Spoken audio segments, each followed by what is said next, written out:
accessing classes members. First you studied what is the meaning of this member. Member means here variables as well as methods which is inside the object are called as here members. Now since you studied that how to create a object, each object contains its own instance variables. Now we have to initialize these instance variables. Since we are outside the class or outside the object, we cannot access this instance variable directly. So we have to use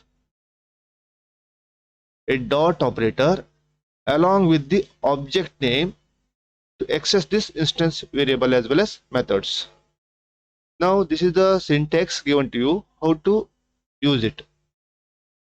The first part is called as object name, then the dot operator, then the variable name you have to give. In front of that one you are assigning a value. If you want to access instance method, it's similar to instance variable.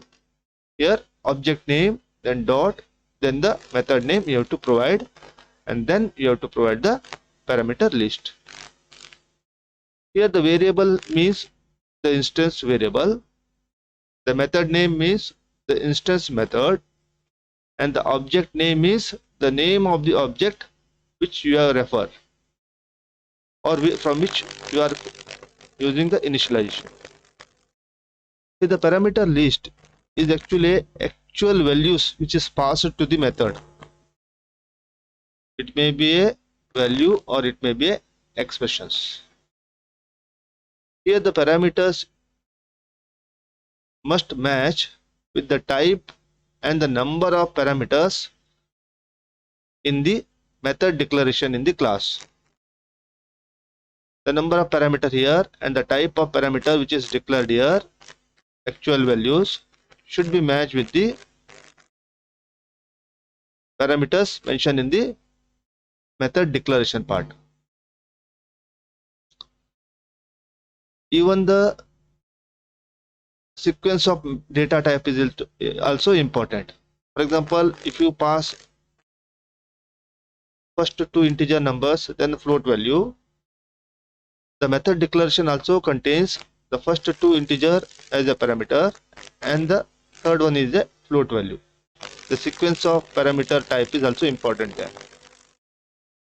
Now I have used a rectangle class and already created a two rectangle object called as rect1 and rect2. Now this rectangle object contains two instance variable, length and width. If I want to initialize this length and width instance variable, I have to use rect1 dot length is equal to 15, rect1 dot width is equal to 10. Here the rectangle rect1 object is initialized here. In similar way, if I want to initialize the rect2 object, I have to initialize by using rect2 dot length is equal to 20, rect2 dot width is equal to 12. Here each object contains its own instance variable like this way and store a separate value. Two object contains its own length and width and store its own separate values. That is indicated by this diagram. Now this is the one way of accessing your instance variable, or this is the one way of initializing your object.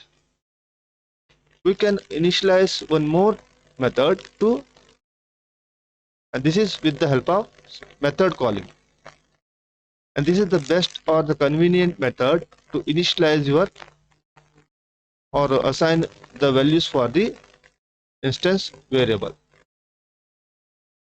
This rect class or this rect object contains a method called as getData, and this getData is used to initialize the object. So I call that method. For this I have to create one object of that rectangle first, rect1. Then I call a method called as getData, and this getData takes two parameters. One is for length and the one is for width. So I pass here two integer numbers, 15 and 10. This is called as calling the method using object. Okay, here one object is created. I call a method getData and passing a parameter. Here what happens actually, getData method, which is declared in the rect class, takes two parameters, x and y, as shown here. This is the way of declaring the method in the rect class. Now this 15 is passed to the x. This 15 is actually passed to the x, and 10 is actually passed to the y. Indirectly, this x is initialized the length and y is initialized the width. So in this way, our instance variable is initialized. In similar way, we have one more process, that is, I want to find out the area of the rectangle. Now if I want to find out the area of the rectangle, I am using here the instance variable. The first technique is use the instance variable rect1.length into rect1.width. When you multiply it, it gives the area. The second technique is you just call a method called as rect area, which is already declared in the rect class.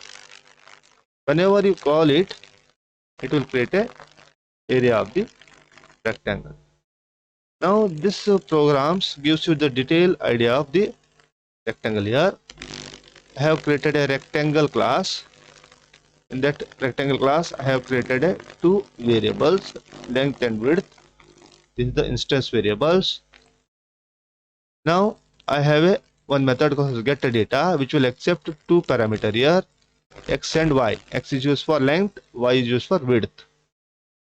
And I have one more method called as rect area to find out the area of the rectangle, which will calculate here length into width and find out, return the area.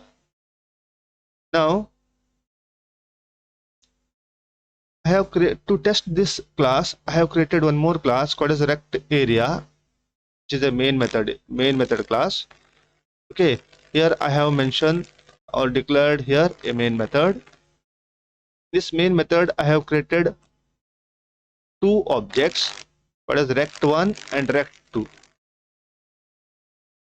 Now in rect1 I initialize using instance variables, that is length and width is initialized with 15 and 10. This is the first technique I use, and this is not the convenient way of initializing the instance variable. Once I initialize the rect1, I calculating the area. This is also not the correct way of calculating the area. Okay, once I done this one, I have used the second rectangle here. Here I use a method called getData along with the two parameters 20 and 12. The 20 and 12 is actually passed to the length and width, and this is the convenient or the actual way of using the OOPS. Now 20 is stored in the length and 12 is stored in the width. Then I call a method called as rect area, which calculate the area of the rectangle and store it in the area 1. Now here I show here 2 here. Now here I am show the area of the rectangle first and area of the rectangle second. This programs just demonstrate how to access the members. It may be instance variable, it may be method. How to access the members of the object, that is explained in this topic.